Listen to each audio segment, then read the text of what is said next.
Hello everyone. Last video में we discussed measurement of angle and now we are going to start by defining the trigonometric ratios. Okay.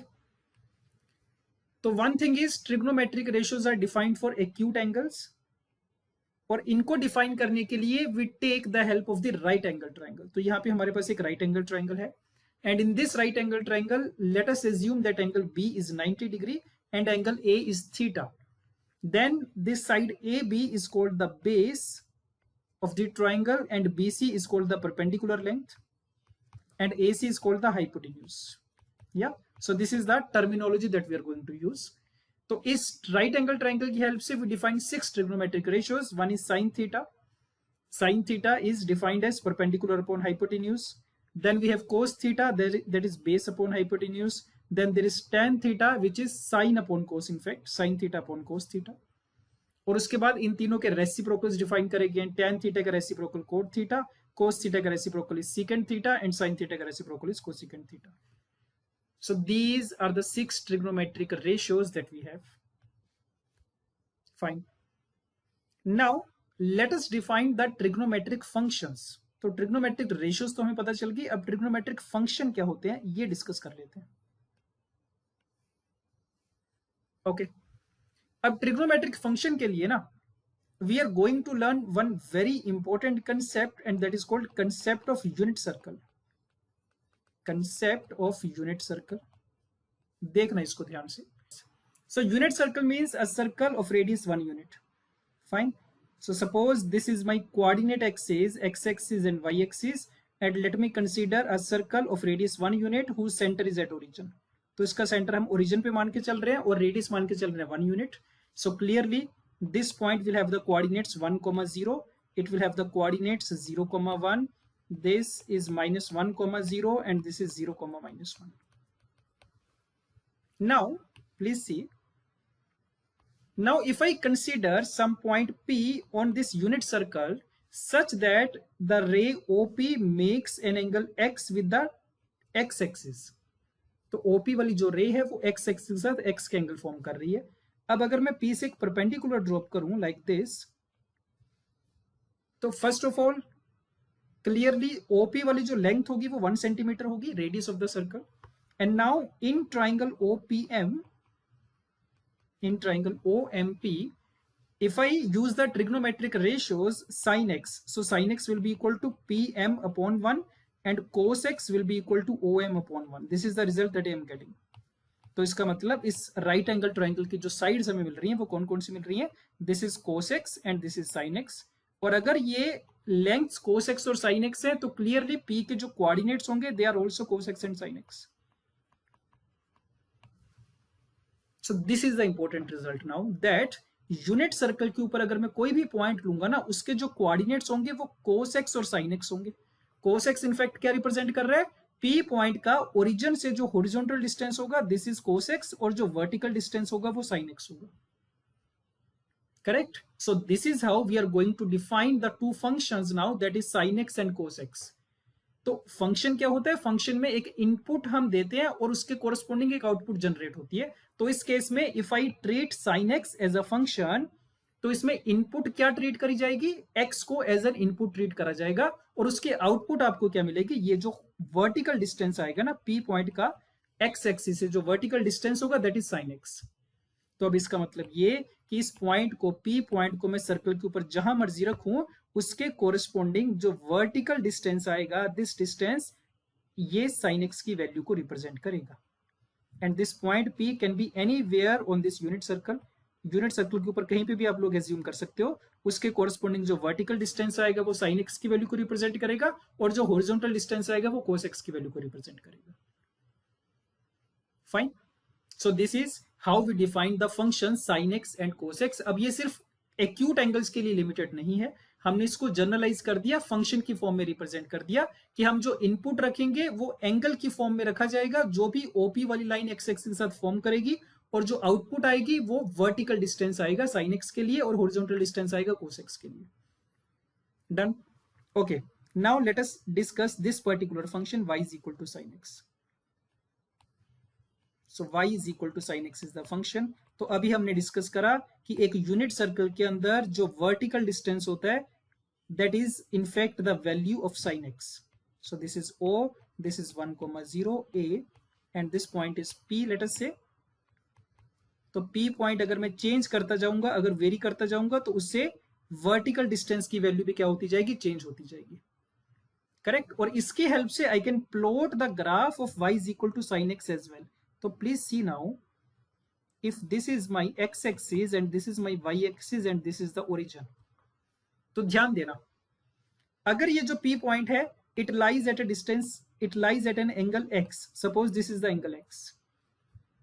तो initially अगर P point को मैं यहां पे रखूंगा point A पे, तो उस केस में एंगल x कितना होगा, 0 होगा। तो when the angle x is 0, उसके कोरस्पोंडिंग जो वर्टिकल डिस्टेंस आएगा वो कितना आएगा, वो भी 0 आएगा। तो साइन x की वैल्यू 0 आएगी। So at x is equal to 0, the value of sine x is also 0। But as you keep on increasing this angle, जैसे जैसे x की वैल्यू इंक्रीज करती जाएगी, उसके कोरस्पोंडिंग जो वर्टिकल डिस्टेंस है वो भी इंक्रीज करता जाएगा। So from x is equal to 0 to x is equal to pi by 2 up till this point P, यहां पे आके वर्टिकल डिस्टेंस कितना हो जाएगा, 1 हो जाएगा। तो हमने x को इंक्रीज करना स्टार्ट करा फ्रॉम 0 से पाई बाय 2, उसके कोरस्पोंडिंग साइन x की जो वैल्यू है वो भी इंक्रीज करेगी from 0 to 1। Okay, so this is how it will increase. So this point is 1 and this is pi by 2. Okay, और उसके बाद अगर फर्दर हम एंगल को इंक्रीज करेंगे ना, पाई बाय 2 से बाद भी इंक्रीज करेंगे, तो आप देखो वर्टिकल डिस्टेंस कैसे वेरी करेगा। So vertical distance is decreasing, और इस पॉइंट पे जाके, सी पॉइंट पे जाके it is going to be 0। तो पाई बाय 2 से लेके पाई तक the value of sine x will decrease and at pi it will become 0। उसके बाद if I further increase the angle, if I further increase the value of x, उसके corresponding vertical distance increase करेगा, but because negative direction में है तो the resultant will decrease. So it is like this. तो पाई से लेके 3 पाई by 2 तक it will be decreasing. तो 3 पाई बाय 2 पे the value is -1। So at this particular point here, point D, it is -1। So it is 0, -1। And finally अगर और आप लोग वेरी करवाते जाओगे, एंगल को और ज्यादा इंक्रीज करते जाओगे, तो वर्टिकल डिस्टेंस कम होता जाएगा, बट नेगेटिव में है तो ओवरऑल वैल्यू इंक्रीज होती जाएगी। Fine, so it is like this. At 2 pi it is going to be 0। तो डू यू अग्री कि 0 से 2 पाई तक अगर मैं x वाले एंगल को चेंज करूंगा फ्रॉम 0 टू 2 पाई, तो इस तरीके से साइन x की वैल्यू वेरी करेगी। पहले 0 से 1 गई, 1 से 0, 0 से -1, -1 से 0। So this is how the graph of y is equal to sine x will look like. और एक चीज आपको और समझ में आ रही होगी कि अगर 2 पाई तक मेरा एक कंप्लीट रेवोल्यूशन कंप्लीट हो गया ना, तो 2 पाई के बाद अगर मैं फर्दर एंगल को इंक्रीज करूंगा तो वैल्यूज रिपीट होना स्टार्ट हो जाएंगी, कोई भी नई वैल्यू नहीं मिलेगी आपको। तो 2 पाई का साइकिल चलता जाएगा बार बार, तो इसका मतलब इसके बाद जो ग्राफ बनेगा ना, तो ग्राफ भी रिपीट हो जाएगा simply. So let me draw the complete graph. So now the complete graph will be like this. तो 0 से 2 पाई तक ये ग्राफ बना था। उसके बाद जैसे एंगल को फर्दर इंक्रीज करोगे the values will start repeating, तो यही साइकिल कंप्लीट होता जाएगा। तो हम बोल देंगे कि इसका जो साइकिल है या फिर इसका जो पीरियड है that is of 2 pi. So the graph will go like this. तो -∞ से +∞ तक चलता जाएगा, कभी खत्म नहीं होगा, and this will be the shape of the graph. Yeah so this is graph of y is equal to sine x। This maximum value that it can take is 1, minimum value that it can take is -1। This is the origin. Done. Okay, fine. So now from the graph of y is equal to sin x, we can tell the domain of the function and the range of the function. तो domain क्या होता है? Domain is the set of all those values of x जो कि इसमें हम put कर सकते हैं, जिसके कोरस्पोंडिंग हमें y की कोई डेफिनेट वैल्यू मिल जाएगी। तो from this graph can we say कि x की कोई भी वैल्यू पुट करी जा सकती है and you will get some definite value of y। So इस केस में जो डोमेन होगी that is from -∞ to +∞, all real numbers, this is the domain. So domain is the values of x जो कि इस फंक्शन में put करी जा सकती हैं, and range is the values of y की वैल्यूज को रेंज बोलते हैं। और इस केस में आप लोग देख पा रहे होंगे कि जो y की वैल्यूज हैं या sin x की वैल्यूज हैं वो कभी भी -1 से 1 की रेंज के बाहर नहीं जाएंगी, हमेशा उसके अंदर रहेंगी। तो we will say that the range of the function is -1 to 1। So this is the graph of y is equal to sin x. This is the domain of the function. This is the range of the function. And also we know that the period of the function is 2 pi.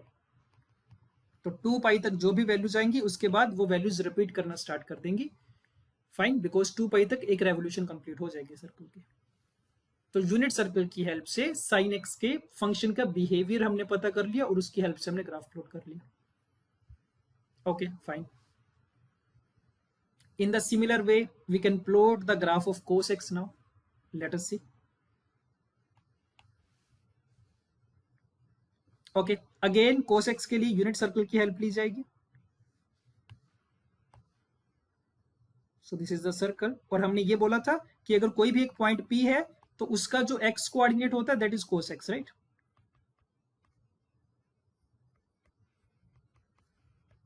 So again, if I try to plot the graph of y is equal to cos x in 0 to 2 pi, सिर्फ 0 से 2 pi में plot कर लेते हैं, उसके बाद repeat करवा दिया जाएगा उसको. करेक्ट. तो let us see. This is the x axis, this is the y axis, this is the origin.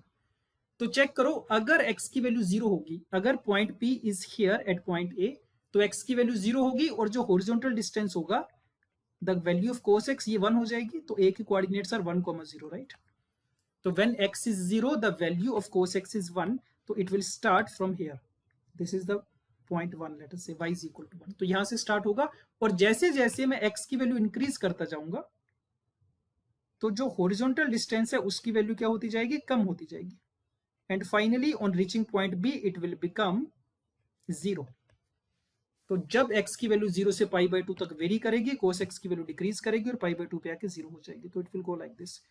At pi by 2 it will become 0. उसके बाद further if I increase the angle then the horizontal distance will increase but in the negative direction, and at point C it will become -1. So the graph will go further down like this, and at pi it will become -1 like this. उसके बाद फिर से अगर मैं angle को further increase करूंगा तो उसके कोरस्पोंडिंग जो हॉरिजॉन्टल डिस्टेंस है वो डिक्रीज होता जाएगा but in the negative direction, so the overall value will increase. So it will be like this. 3 pi by 2 पे आके it will become 0.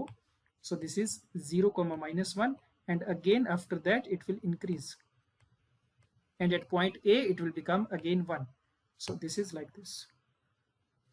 This is the point 2 pi and this is 3 pi by 2. So this is the graph of y is equal to cos x in the interval 0 to 2 pi, and इसके बाद it will simply repeat.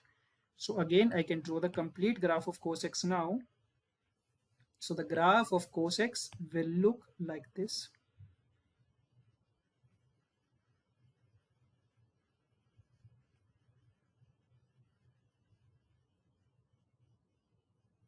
Yeah, so this is 0, this point is 1, the minimum value is -1. That's it. So this is the graph of y is equal to cos x. Again we can write the domain and range for this function. So the domain is the values of x. Again x की कोई भी value put करी जा सकती है, उसके corresponding will get some values of y. So domain is -infinity to +infinity and the range is -1 to 1. Again check कर सकते हो. And the period of the function, कितने इंटरवल के बाद वैल्यूज रिपीट होना स्टार्ट हो जाएंगी, 2 pi के बाद. So the period is 2 pi. तो साइन और कोस के लिए डोमेन, रेंज, पीरियड तीनों चीजें सेम ही आ रही हैं, but the graph is different. Correct. So always remember this concept, the concept of unit circle. ये आपको हेल्प करेगा साइन एक्स की बिहेवियर को बताने में और कोस एक्स के बिहेवियर को बताने में. डन. ठीक है, तो 2 ग्राफ हमने डिस्कस कर लिए, साइन और cos. In the next video we will continue and will plot the rest of the 4 functions tan, cot, secant and cosecant. Okay fine.